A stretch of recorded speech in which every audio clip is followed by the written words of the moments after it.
Baik, selamat pagi, assalamualaikum, bismillahirrahmanirrahim. Ketemu kembali dengan saya Romanes Prasetyo, masih dalam penyelesaian kasus dengan manfaatkan Power Query. Kita bertemu lagi ya kawan ya.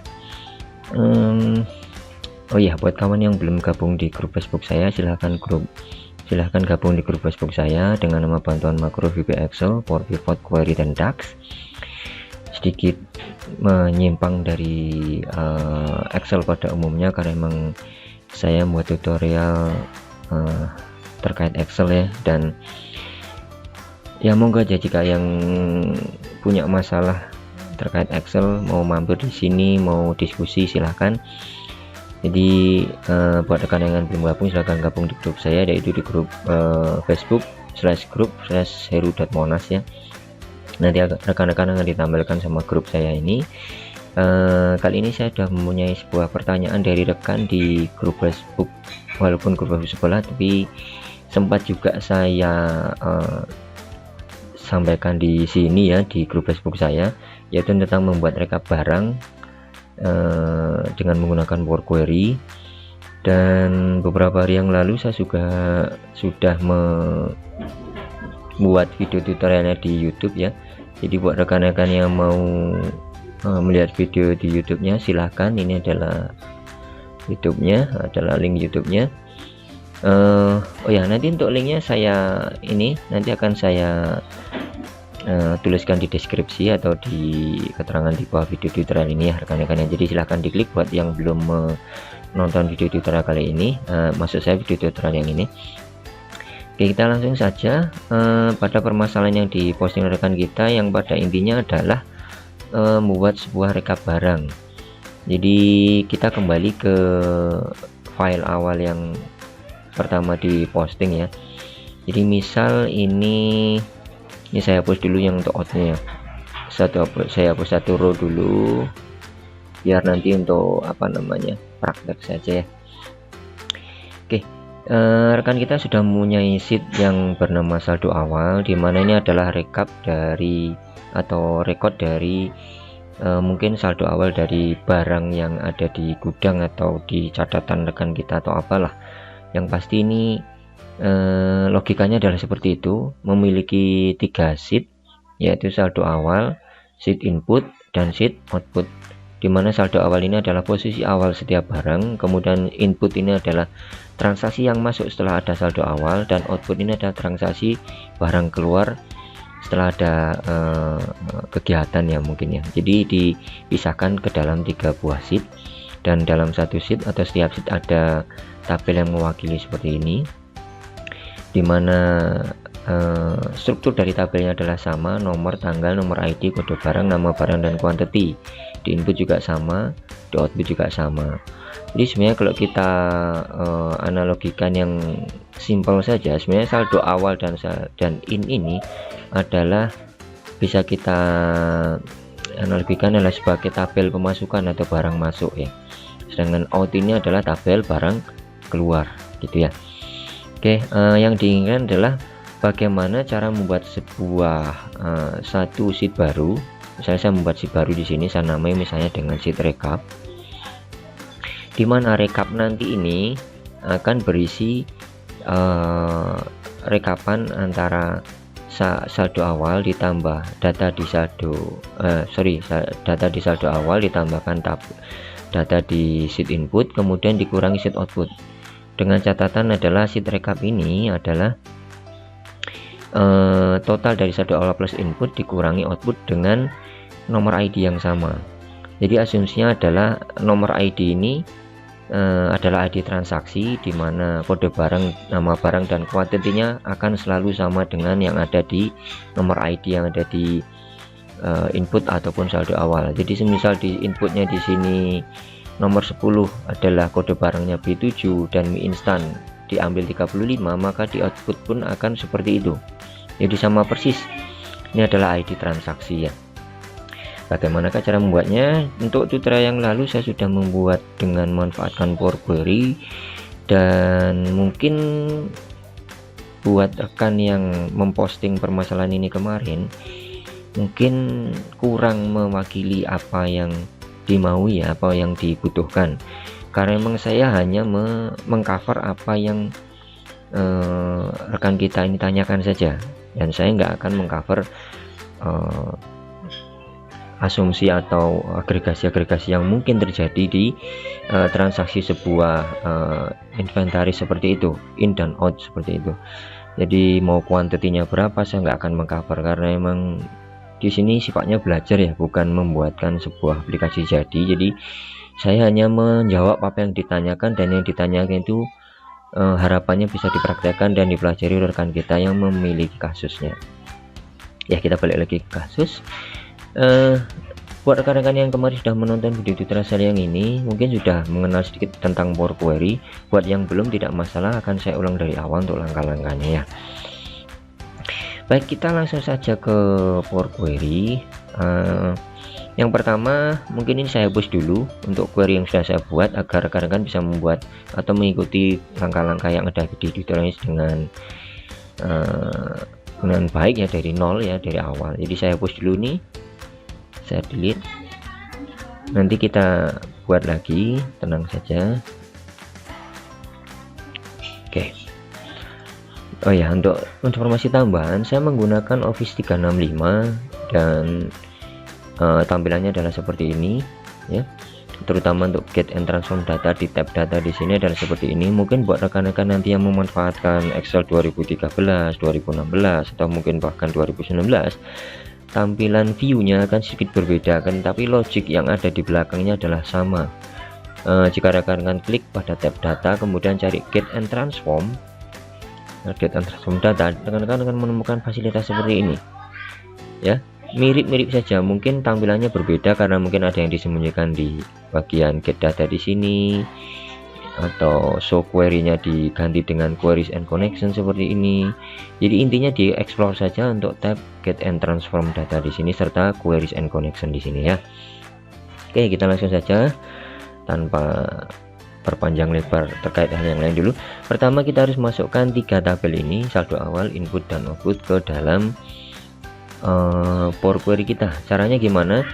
Yang harus diingat adalah kita harus memformat setiap tabel di sini sebagai table style atau format as table ya. Caranya adalah klik pada salah satu tabelnya atau bisa di blok seperti ini, kemudian klik pada tab home dan pilih pada format as table di sini. Ingat ya, blok, kemudian klik tab home, klik pada format as table di sini. Klik pada tanda panah kecil di sini dan pilih style dari tabel yang rekan-rekan sukai. Ingat ya, saat saya sorot, tabel saya pun juga berubah di sini warnanya ya, seperti ini. Ini hanya pewarnaan saja atau pemformatan saja, yang pada intinya semua ini adalah membuat tabel kita di sini dianggap sebagai tabel. Jadi bukan hanya per sel saja. Jadi buat rekan-rekan yang belum paham bedanya tabel sama kotak-kotak sel yang dianggap sebagai tabel, rekan-rekan, saat kita memformat as table di sini, Excel akan menganggap tabel kita ini sebagai data table ya. Ingat ya, data table. Oke, kita langsung saja. Saya pilih yang ini atau yang manapun yang rekan-rekan buat, silahkan saja. Yang penting nanti formatnya sudah harus format as table. Oke, karena saya sudah memformat tabel saya sebagai table style, jadi saya tidak perlu memformat lagi. Lakukan hal yang sama untuk tabel yang in. Sama ya, klik blok, kemudian home, format as table.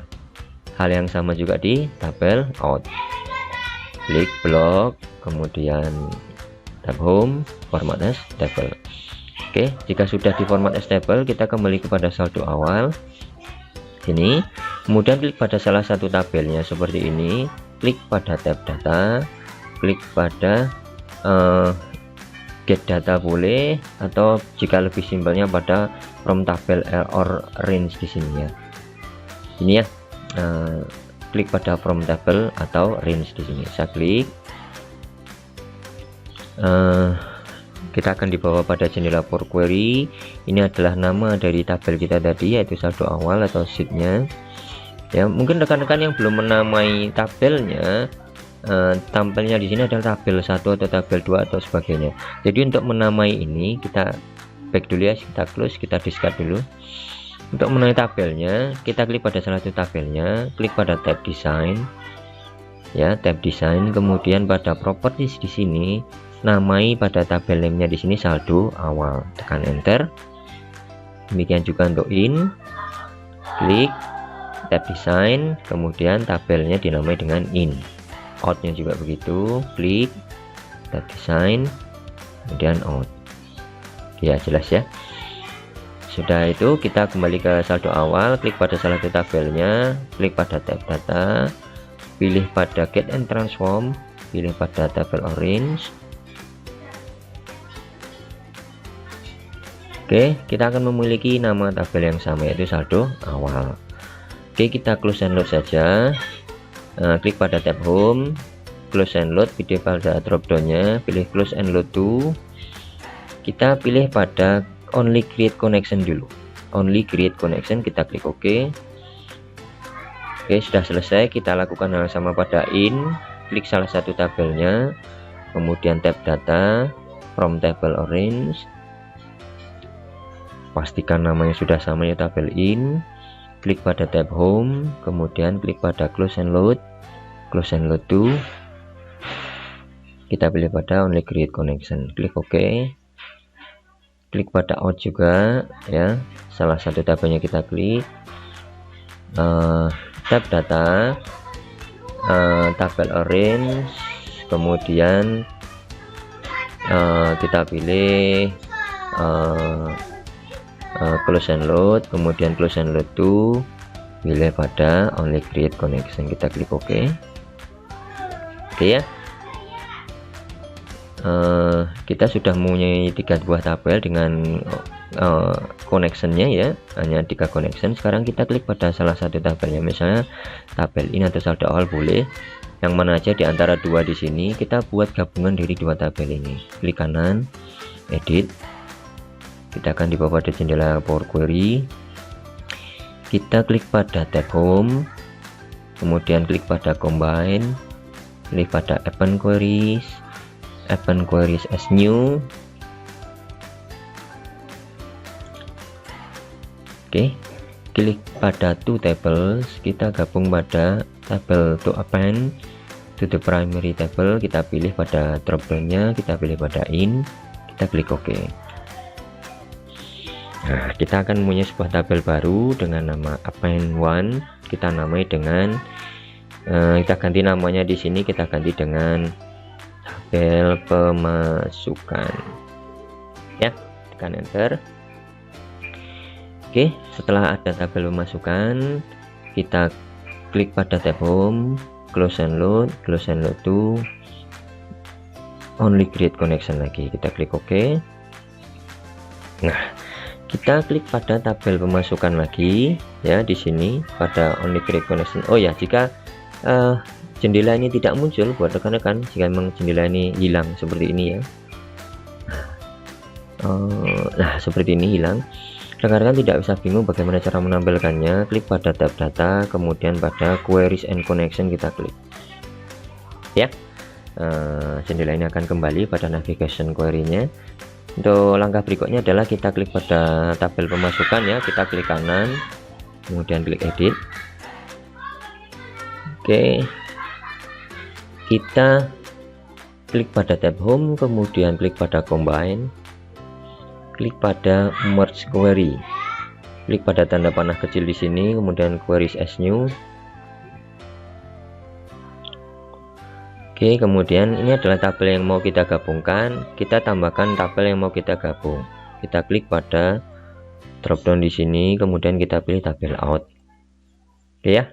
Kemudian kita sorot pada nomor ID. Kenapa? Karena memang yang diinginkan adalah transaksi yang benar-benar sama saja, yang benar-benar sama antara tabel pemasukan dan tabel out. Jadi kita klik pada nomor ID, kita klik pada nomor ID juga di sini. Kemudian kita pilih di sini pada left anti ya, left anti, kita klik OK. Oke, kita akan mempunyai tabel final dari rekapnya. Kita namai saja di sini tabel rekap seperti ini, tekan enter. Sekarang kita close and load to. Nah, karena posisi kursor saya masih berada di tabel, saya tidak bisa langsung mengklik pada existing worksheet di sini. kalaupun bisa nanti akan menindih di sini, menindas di tabel yang sudah ada. Jadi saya klik pada only create connection dulu, saya klik OK, saya ke tabel, ke sheet recap, karena memang hasil dari tabelnya nanti ingin saya letakkan di sheet recap. Klik pada sel yang mau diletakkan tabelnya, kemudian klik pada tabel recap, klik kanan, pilih load to, pilih tabel, kemudian existing worksheet, tepat seperti yang kita inginkan di A1, kemudian kita klik OK. Tabel kita sudah jadi, ini adalah tabel recapnya. Nah, untuk membuktikan apakah Power Query kita bekerja dengan benar seperti apa yang kita inginkan, kita coba lakukan transaksi. Kita tambahkan record di tabel out ya, kita tambahkan record pada tabel out. Misalnya kita ambil dari F1 di sini, kita klik dan blok ya, Ctrl C, kemudian di out, paste value ya. Nah, kita tambahkan si nomornya 4, dan misalnya tanggalnya bukan lagi tanggal seperti yang ada di ini, yaitu tanggal 2 Januari. Misalnya kita rubah dengan tanggal 27 Januari lah misalnya ya, 27 Januari. Nah, jika kode Power Query kita tadi atau langkah-langkah step yang sudah kita ambil di Power Query tadi betul, maka nanti untuk transaksi nomor F1 di sini, meskipun tanggalnya beda transaksinya yang berada di recap, record yang ini akan hilang. F1 adalah ini dia akan hilang ya, yaitu untuk F001 B1 dengan nama spidol dengan quantity 12. Kita cek ya, betul, B1 spidol 12. Kita coba klik pada sheet recap, kemudian klik pada tab data, kita klik refresh. Jika kode kita tadi betul, Power Query kita betul, ini akan hilang. Kita klik refresh ya, F1 nya sudah hilang ya. Jadi recap kita sudah mengcover apa yang ada di out. Kita tambahkan transaksi, misalnya di ini kita hilangkan yang F9 di sini ya, F9 kita hilangkan, kita Ctrl C, kemudian kita ke out, klik kanan, kita klik kita ke sheet out, kemudian kita klik kanan, paste value. Nah, kita tambahkan di sini misalnya recap nomor 5, dan ini misalnya tanggal 2 Februari seperti ini. Tanggalnya beda ya sama F9, ini 5 Januari, di sini 2 Februari. Kita klik pada recap, tandai nomor 9 ini nanti akan hilang jika kita betul membuat Power Query-nya. Kita klik refresh ya, sudah hilang. Oke, ini kurang lebih apa yang diinginkan oleh rekan kita. Jadi kita bisa membuat beberapa skenario dengan Power Query ya, tanpa VBA, tanpa formula, hanya kita mengklik dan klik saja di Power Query. Dan sebenarnya ini adalah fasilitas yang sangat keren, saya bilang, di Excel, akan tetapi masih jarang dieksplor untuk pengguna Excelnya. Jadi monggo buat rekan-rekan yang mau belajar Power Query, silahkan diikuti step-step yang sudah saya buat. Ada keinginan juga sih saya mau merangkum apa yang saya ketahui terkait Power Query dan membuat kursus atau lain sebagainya terkait pembelajaran Power Query, biar Power Query ini lebih dikenal oleh rekan-rekan kita yang menggunakan Excel ya. Baik, buat rekan kita yang mau menilik masalah ini terkait rekap tabel, silahkan disimak dan diikuti video tutorialnya sampai habis. Mudah-mudahan bermanfaat ya buat rekan-rekan yang baru belajar Excel ataupun Power Query. Silahkan belajar hal baru terkait Power Query. Jangan lupa untuk klik like ataupun subscribe di channel saya ini. Untuk rekan-rekan yang punya masalah, maksudnya permasalahan di Excel, silahkan gabung di grup Facebook saya, grup Konten Makro, posting apa yang rekan-rekan tanyakan. Insya Allah jika memang saya punya kemampuan ataupun kesempatan, atau maksud saya waktu ya, untuk membantu, insya Allah akan saya bantu semampunya dengan cara membuat video tutorial seperti ini. Baik, demikian tutorial kali ini. Bertemu kembali dengan saya Rumenas Prastio, masih dalam rangkaian video tutorial Excel yang lain, yang dalam hal ini adalah Power Query. Oke, terima kasih rekan-rekan. Assalamualaikum warahmatullahi wabarakatuh.